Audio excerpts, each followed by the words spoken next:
This is the Ohio AgNet from the Voice You Know at the News You Trust studio, sponsored by BASF and Certain Corn Herbicide. Unleash residual power early to allow for pre- or post-application to attack weeds at their weakest. I'm Ty Higgins. A couple of new news items online at ohioagnet.com. There's a new trade deal between the U.S. and Argentina, bringing more Argentina beef to the U.S. Read more about that, and how EPA finalized the new dicamba label for over-the-top use. That'll be good news for a lot of farmers as they plan for the 2026 growing season. Those headlines and more online at ohioagnet.com.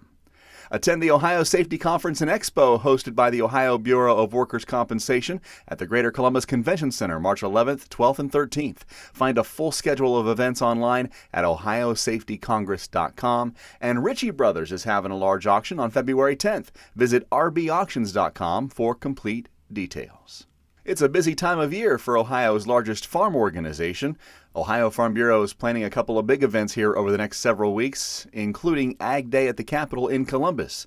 Ryan Matthews is OFBF's Director of Media Relations. Ag Day at the Capitol is happening on February 18th, and that's a great chance for our county leaders to come to Columbus and talk with their legislators, especially around land use management, property taxes, other issues that are really facing our farmers right now. This is their chance to get in front of their legislators, use some of our resource to kind of highlight what all is going on, what changes are we looking to have, and then that way those conversations can be a little bit stronger. But we very much emphasize that the most powerful tool in our toolbox is your personal story. And that work literally goes to the next level in March as you head to Washington, D.C. Yes, I think that's a fun way to put it, right? The next level.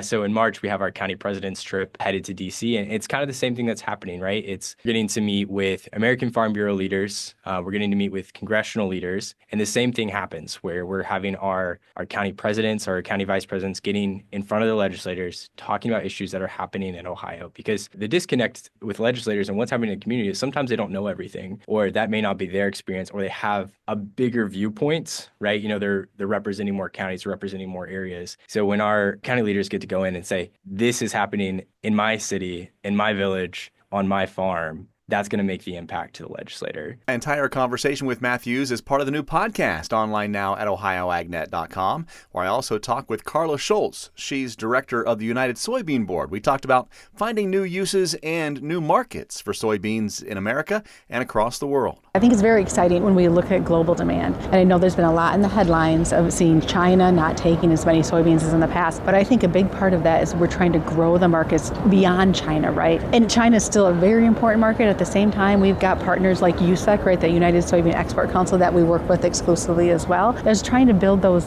demands so we've got that bigger portfolio to pick from, right? If China is down with taking beans, we're going to another country. And it may be some emerging markets out there that we're looking into as well. So that's exciting. Again, you can listen or watch the new podcast online now at ohioagnet.com, powered by Ohio Corn and Wheat.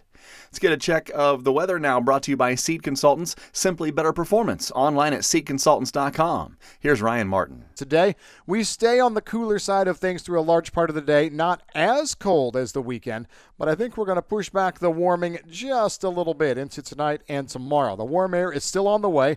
Tomorrow, in my opinion, may end up being the warmest day of the week over Ohio. Decent sunshine and a nice west and southwest flow.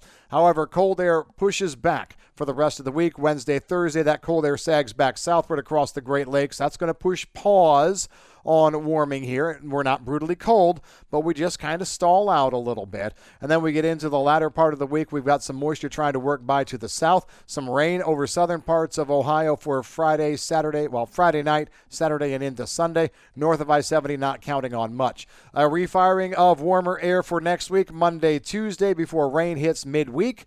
I'm Chief Meteorologist Ryan Martin. Thank you, Ryan. Time to check in with Joel Penorwood. He recently got a chance to hop into the truck with a field technician for a ride along. Field service technicians. They're an essential part on what happens on many modern farm operations, not only keeping things rolling in the field when time matters most, but also in ongoing maintenance all around the year. But it's not often that we get to sit and ride along with one and talk about their day. That's exactly what we've done as we jump in the work truck of Travis Lumen. He's a field tech with Ag Revolution. I've been wrenching heck my whole life, but I always kind of tell myself I've never I've never went out to work on anything that I did not fix. Like, I had to put a lot of thought and time into it, but I've always been able to fix it. So on a normal day, what I would do today is I would pull in, use my tools and stuff inside their building, and I would work. It's very good in the cold weather to strategically plan where there's heated buildings. We asked him what's one simple piece of advice that can save farmers time and money in maintenance. One thing, you get into the construction machines, they're just completely packed full of mud. Some of the dairies are that way, when you are scraping and prying mud off of something to get to the component that you're trying to get to, from time to time, I think guys could save themselves some problems. I've had tractors where they had so much mud packed behind the rear tires that they would literally rub holes in the airbags for the cab suspension. And with the muddy season right around the corner, it's timely advice. You can find that full video following along with Travis Lumen, Field Service Tech for Ag Revolution, online today at ohioagnet.com. I'm Joel Penortwood reporting. Joel, thank you. On the road a few times this week, heading to the annual partnership meeting of the Ohio Federation of Soil and Water Conservation Districts tomorrow, and then our next monthly check-in at Farm Credit Mid-America coming up on Thursday. The Ohio AgNet continues after this. Attention construction pros. Purple Wave Auction brings quality equipment to your fingertips. Join our bi-weekly online auctions featuring dozers, excavators, loaders, and more. We provide detailed listings, photos, and seller contact info. Inspect online or in person. With our no reserve policy, every item sells to the highest bidder. Visit purplewave.com today and see why informed builders choose Purple Wave. Transparent processes, real deals. Your next great purchase awaits. purplewave.com. It's time for the Morton Buildings Building Value Days sales event running now through the end of February. Morton buildings are built stronger, last longer, and look better. So if you're planning for a garage, farm shop, stall barn, a storage building for your RV, boat, or collectibles, or anything in between, act now. Our buildings are built to last, but these savings won't. Visit mortonbuildings.com or contact your local Morton office to take advantage of current savings on new buildings. Certain restrictions may apply. Offer valid only on select new building orders placed between January 5th and February 28th, 2026. Welcome back to the Ohio AgNet. I'm Ty Higgins. If you want to take your agronomics to the next level, there's a meeting coming up just for you. Dusty Sonnenberg tells us more. Joining me today is Alan Sundemeyer. Alan is with the Conservation Action Project. And Alan, you guys have a neat program coming up on February the 18th called Next Level Agronomy. Tell us a little bit about it, sort of the idea behind the meeting and some of the topics. Well, every year, we try to do some innovative programming, and I think we have a pretty good lineup again this year. It'll be held at Northwest State Community College in the auditorium. That's just south there of Archibald. They have a nice facility for us. So we're looking at, soil health testing, and we're starting off at 9 o'clock with Blake Hadley with BW Fusion 365 sampling. This is a company that all across the country, they're doing soil health testing with the Haney test. So to give us a broad perspective of what this test is accomplishing, helping farmers, zero in on soil health and how to improve their soil. So after that, Russ Rice and Gary Pinnell were working with the CAP. We had about 72 different samples, all in Northwest Ohio, and they're going to be summarizing that and some management advice of what these sample results will tell you. Then we have Josh Toll with Rice Bio, and Rice Bio is into biologicals.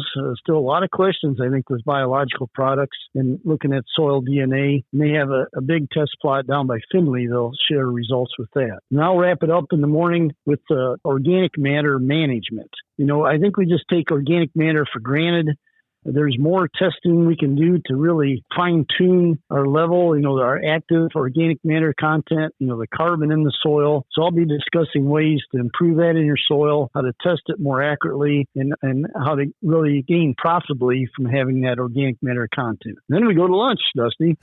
Well, that's always a good place. We'll pause there just for a second. I can really tell based on who the speakers are and the topics why this is called Next Level Agronomy, because it's really building on the fundamentals. Obviously, we need to have those fundamental baselines that we all work on as we manage our farms, but things like the soil health testing and with the Haney test and different measurements, things dealing with the biological testing, and like you said, even understanding better organic matter, and it's important. Those are really the things that hopefully as farmers can understand more, they can help, take their operations to the next level. I see after lunch, it looks like there's going to be some more programming and actually some good group discussions as well. Tell us what you got planned in the afternoon. Well, the Nature Conservancy is really helping a lot with what the CAP program is doing. Stephanie Singer, we have a grant now with the Edge of Field, trying to see how we can manage better some of these subsurface collection zones and how to save water, eliminate water. There's a lot to water management, and Edge of Field is what that talk will be about more. And then we brought in a good lineup of local farmers. And I think this is maybe the best part of the meeting. When you have farmers talking to farmers, Dusty, they might believe you.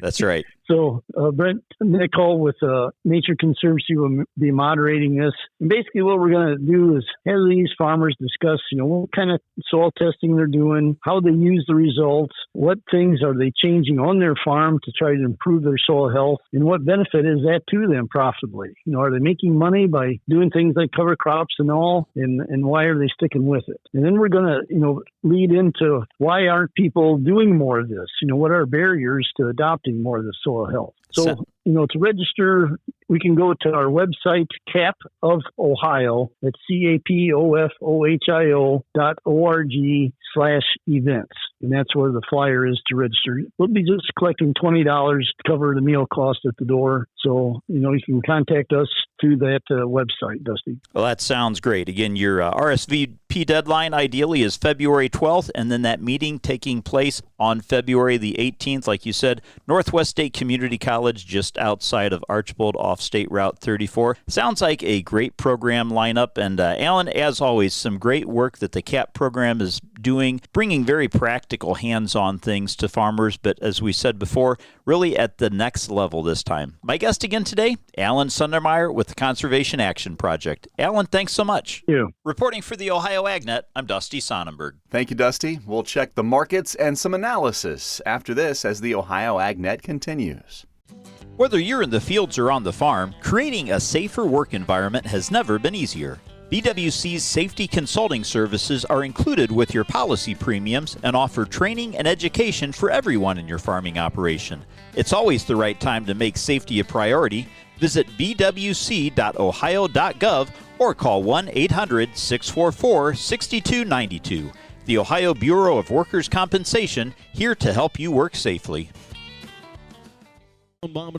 Get ready to bid on the heavy equipment and vehicles you need in a Ritchie Brothers Midwest Regional event happening February 10th through 12th. Inventory is at Ritchie Brothers locations in Columbus, Chicago, Detroit, Minneapolis, Kansas City, and Lincoln, with in-person inspections available. Bid on a wide selection of excavators, loaders, dump trucks, and truck tractors. Don't miss this great opportunity. Visit rbauction.com/Columbus to sign up. rbauction.com/Columbus. Welcome back to the Ohio AgNet. I'm Ty Higgins. Today's market analysis brought to you by Louis Dreyfus Company. Excited to bring a brand new soybean crush facility to Upper Sandusky. Learn more about marketing your soybeans with LDC by calling 574-566-2113.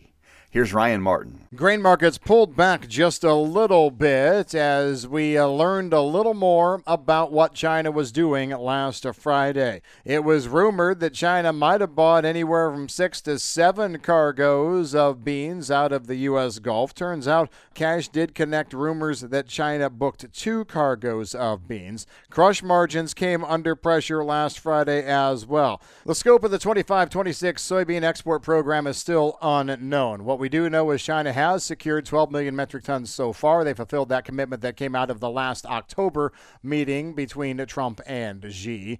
And 2 more cargoes apparently traded to COFCO last Friday. But China right now appears to be moving a little bit slower, not wanting to get forced into additional purchases right now. And it makes sense that they would not. Again, South America's crop is coming online very, very quickly, and it is massive. So this week could be a make it or break it deal in the market. I'm Ryan Martin. Thank you, Ryan. A lot of red numbers overnight for the corn, beans, and wheat, with March corn down a penny at $4.29 1/4. May $4.37 3/4, down a cent as well. March soybeans down a nickel at $11.10 1/4. May down 5 3/4 at 11.23, and wheat for July 5.47 1/4 and 2 cents lower. Markets on the Ohio AgNet brought to you by Seed Consultants. Simply better performance. Online at seedconsultants.com. After Friday's trade, live cattle for February 237.75 up 250. April $1.65 better at 237.25. Feeder cattle for April 362.80 up 230, and lean hogs for February 87.37 and 7 cents higher. This is the Ohio AgNet.